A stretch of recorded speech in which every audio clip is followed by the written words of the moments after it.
The power of having someone who seems to represent everything you believe your country stands for is extraordinary. And for Prince William and Kate Middleton's daughter Charlotte, that idea is taking on a whole new meaning. She may be a princess, but she is already being seen as the queen of confidence. Princess Anne has shocked the world by handing over her Princess Royal title to 9-year-old Princess Charlotte, a move that has sent tremors through the monarchy. This remarkable decision challenges centuries-old custom and signals a major turning point for the royal family. For decades, Anne embodied the discipline, duty, and personal sacrifice tied to this role.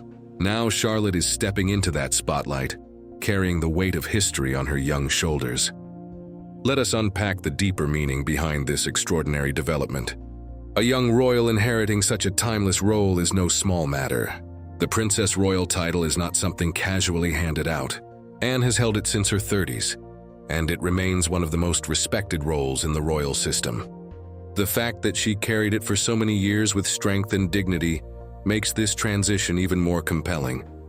Charlotte, at only 9 years old, has now been positioned as the future face of that legacy. That is monumental. She is not simply receiving a title. She is inheriting expectations, responsibilities, and a public identity that could shape the rest of her life. This may be only the beginning, but it could become the start of a legacy that transforms the monarchy forever. So why now? And why Charlotte? Those are the major questions everyone is asking. Anne has long been one of the hardest working royals, carrying out hundreds of engagements each year.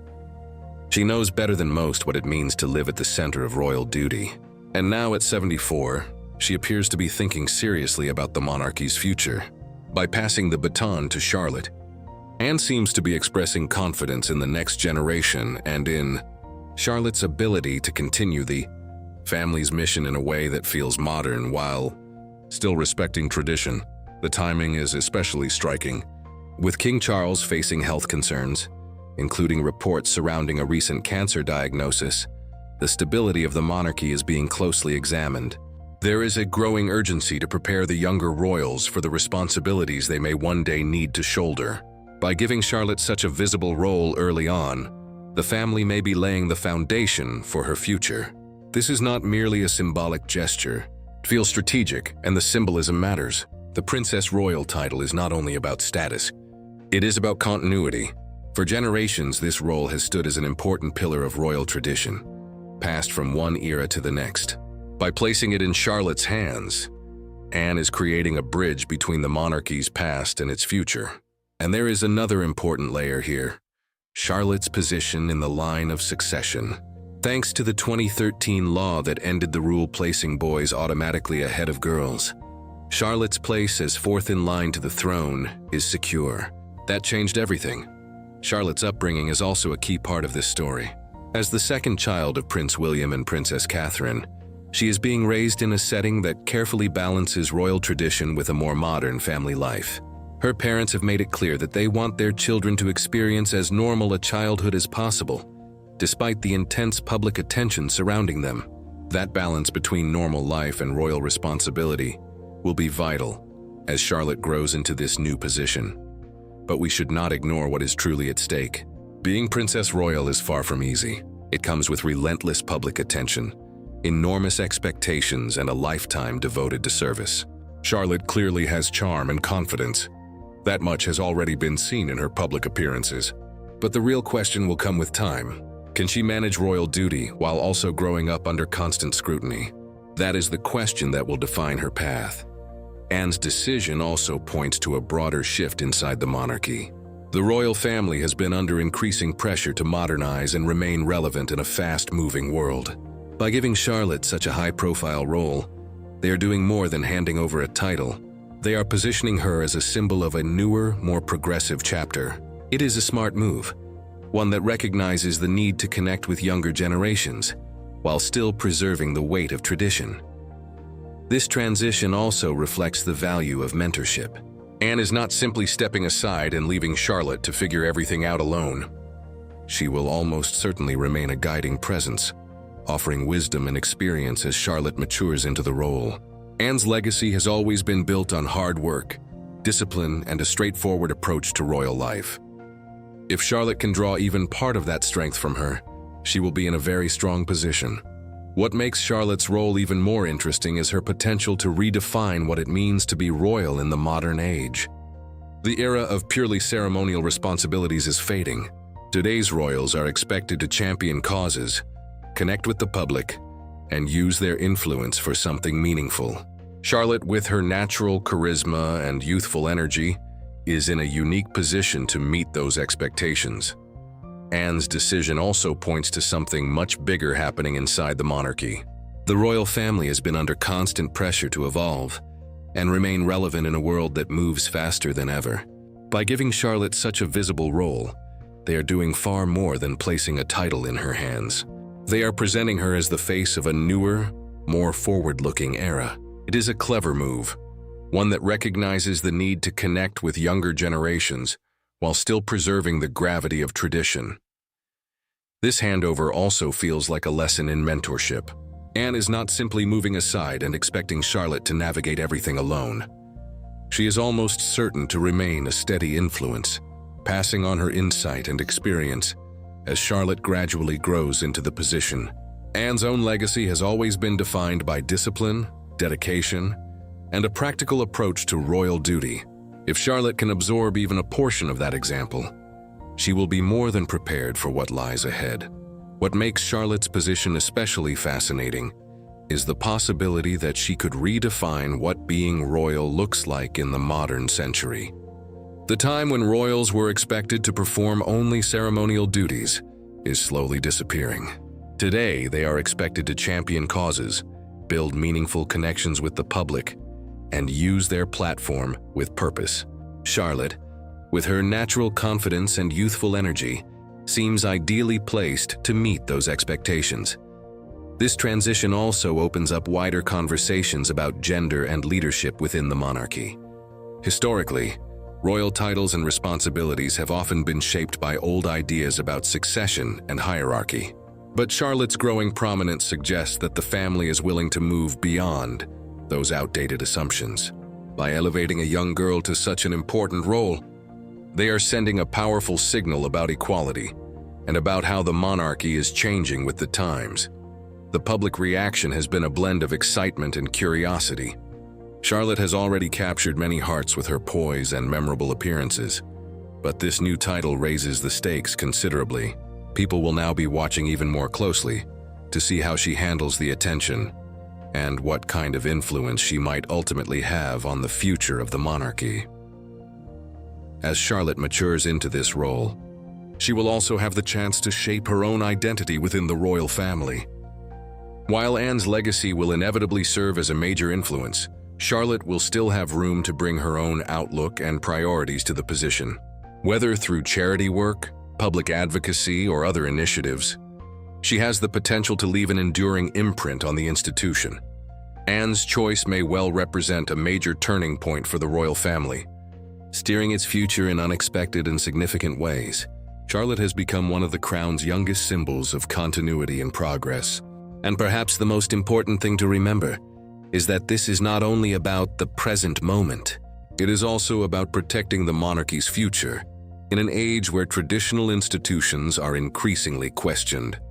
The royal family must continue proving its relevance, and one way to do that is by empowering the younger generation with meaningful responsibilities. By doing so, they are showing a willingness to adapt and evolve. Charlotte's new title appears to be a central part of that wider strategy. Of course, none of this guarantees an effortless journey. The obstacles ahead are substantial. The royal family lives under relentless public scrutiny, where even the smallest misstep can be magnified beyond proportion. But if Charlotte rises to the challenge, and there is every reason to believe she might, she could become one of the defining figures shaping the monarchy in the years ahead. So, what does all of this mean for the royal family overall? It suggests they are thinking long-term. By giving Charlotte this opportunity now, they are not only preparing her for the future, but also signaling the direction in which they want the monarchy to move. It is about preserving continuity, yes, but also embracing change, a balance that has rarely been more important. Charlotte's journey as Princess Royal is only beginning, and it already promises to be a compelling one.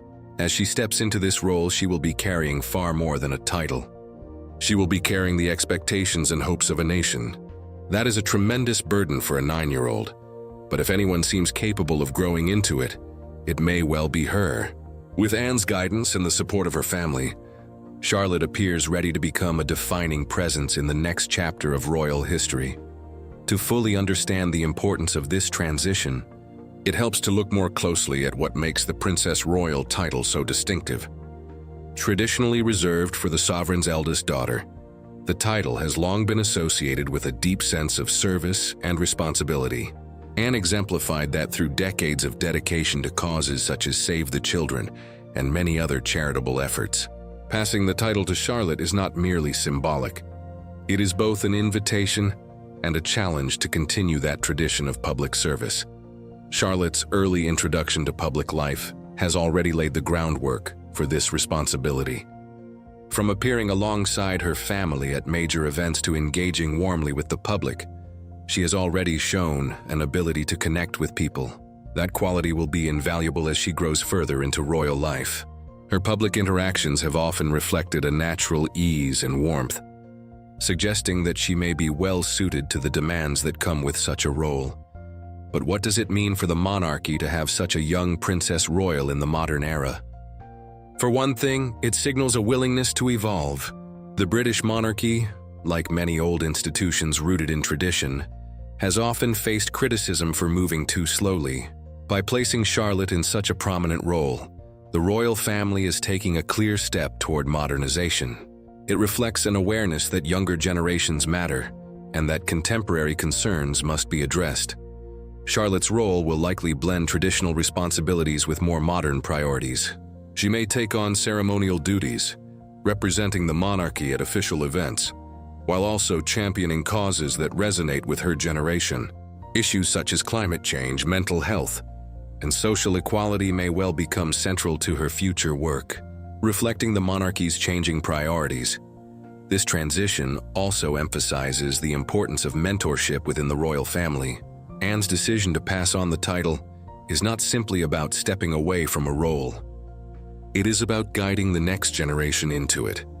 Anne's knowledge, experience, and perspective will be enormously valuable as Charlotte learns to navigate the complicated demands of royal life.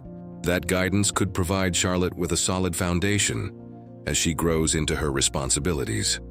Although the title of Princess Royal carries real weight, it also gives Charlotte a rare platform on which to shape her own place within the family.